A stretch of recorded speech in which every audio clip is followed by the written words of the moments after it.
Jätkan siinkohal Alar Tammingu raamatut Jalutuskäik iseendasse ette lugemist. Kujutlusvõime. 6. funktsioon on kujutlusvõime. Funktsioon, mis on täiskasvanutel, ratsionaalsetel mõtlejatel atrofeerunud, aga mis lastel on veel täies elujõus. Täiskasvanutel taandub see eelkõige mõtlemisvõime arenedes, sest inimene hakkab endale ette kujutama kõike negatiivset, mis võib juhtuda ning äärmuslikes olukordades arenevad need ettekujutlused foobiateks ja ärevuseks. Aga kuna kujutlusvõime toob teadvustamatult ekraanile negatiivseid pilte, siis on targem ju see üldse eemale lükata. Äkki kukub lennuk alla, äkki ma hakkan rahva ees kokutama, äkki ma kukun läbi. Kõik kontrollimatud, kängu jäänud kujutlusvõime ilmingud. Selle asemel, et ise luua positiivseid fantaasiaid ja määrata oma afirmatsioonide sisu, teeb alateadvus seda meie eest. Inimesel on suurepärane võime ette kujutada ja teada seda, mida ta ei taha. Ta ei taha, et teine inimene teeb nii või naa ja ise ta ei taha tunda seda ja seda. Aga mida ta tahab, seda ta ette kujutada tavaliselt ei vaevu, kuigi just soovitava ettekujutamises peitub heaolu alus. See on funktsioon, millega tasub tegeleda, kas või ette kujutada kaelkirjaku kaelaga punakollase kirjut elevanti. Kui seda paluda teha lastel, siis nad hakkavad naerma, sest pilt ilmub kiiresti teadvusesse ja kaob. Aga kui seda paluda teha täiskasvanutel, siis jääb ta tavaliselt mõistmatult sulle otsa vaatama, sest mõtlemine ei saa ju aru, mida ta peaks nüüd tegema. Kujutlusvõime koha pealt on mul olemas üks hüpotees, mida on nii, nagu paljud muud siin raamatus kirjeldatud, praktiliselt võimatu kontrollida ja mille tõestust ei kavatse ma ka garanteerida. Suure tõenäosusega salvestub inimese mälus enamus teadvuse ekraanil nähtust alguses ajalises järgnevuses. Seejärel aga korrastatakse ühesuguse põhisisuga mälestused kokku justkui ühte klastrisse, kus määravaks on selle mälestuse emotsionaalne sisu. Üheskoos on näiteks kõik autosõiduga seotud ohtlikud olukorrad või kogemused, kus ühiseks nimetajaks on häbi. Ja niipea, kui inimene oma elus satub sarnasesse emotsionaalsesse situatsiooni, siis aktiveerub kogu selle emotsiooniga seotud kompleks.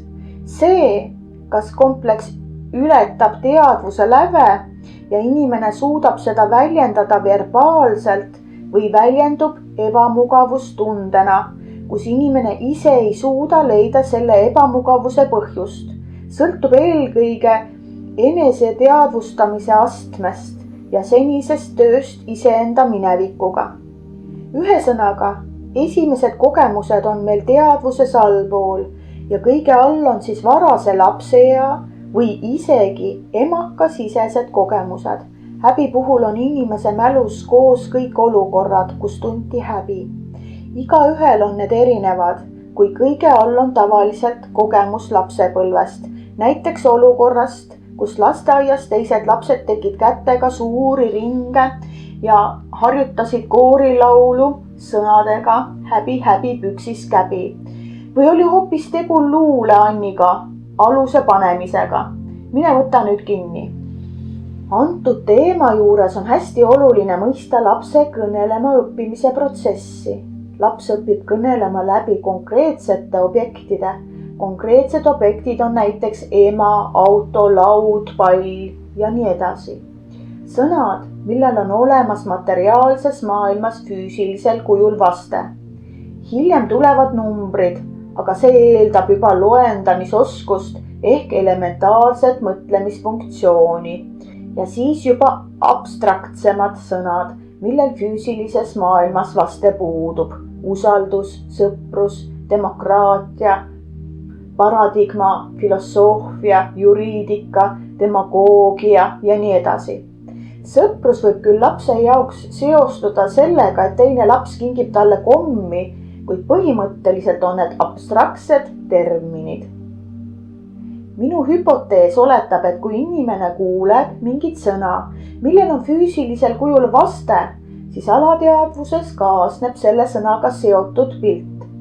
Algselt kaasneb kõikide päris maailmas olevate asjadega vastava sõna kuuldes ka pilt.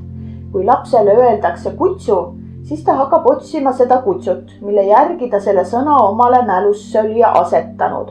Sõna ema aga seostub tal oma emaga, mitte abstraktse emaduse, ürgema või kõigi maailma emadega. Ühesõnaga, algselt on pildiline ja sõnaline mõtlemine koos, kuid ajapikku hakkab sellest konkreetsest pildilisest sõnaga seotud mõtlemisest eralduma nii-öelda abstraktsetes kategooriates mõtlemine. Hakkab see pihta numbritest ja loendamisest ning lõpeb abstraktse mõtlemise väljaarenemisega ning võimega mõista filosoofilisi tekste ja seda raamatut. Kuid kui inimene on abstraktse mõtlemise välja arendanud ja mõtleb sõnades, kuna kujutlusvõimet abstraktsete sõnade puhul enam rakendada ei saa, siis triivivad kujutlusvõime ja sõnad üksteisest järjest rohkem lahku. Samas toimib pilt edasi kõikide konkreetsete objektide omavate sõnade korral, kuid see pilt jääb järjest enam alateadvusesse ning pilti loovate ajuneuronite energia ei ole piisavalt tugev, et ületada teadvuse läve.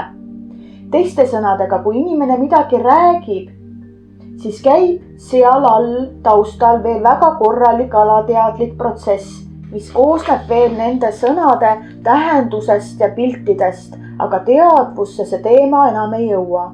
Lisaks on need sõnad ja nende moodustunud mõtted kõik omavahel seotud elu jooksul kogetud tähendusruumi kaudu ja osa sõnu omab veel seoste tõttu kompleksidega täiendavat energilist laengut. Näiteks on teada, et kui kurjategijal, kes ei ole oma süüd tunnistanud, võib süüteoga kaasneva sõna ütlemine kutsuda esile tugeva emotsionaalse reaktsiooni. Samuti tekib tal tõrkeid, kui paluda tal sõnade assotsiatsiooni testis iga sõna juures välja öelda esimene selle sõnaga pähe tulev sõna.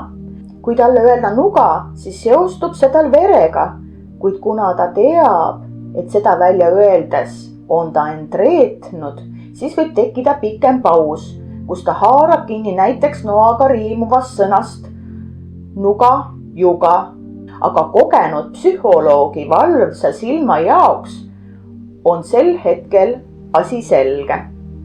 Inimese rääkimine on üldse väga selgelt alateadvuslik protsess. Kui me räägime, siis me ei tea, kust need sõnad tulevad ja me ei pane neid teadlikult järjekorda.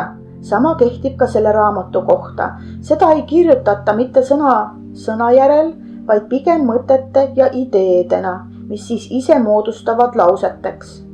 Milline on sõna täpse seos pildilise mõtlemise ning fantaasiaga, on väga raske sõnadega kirjeldada.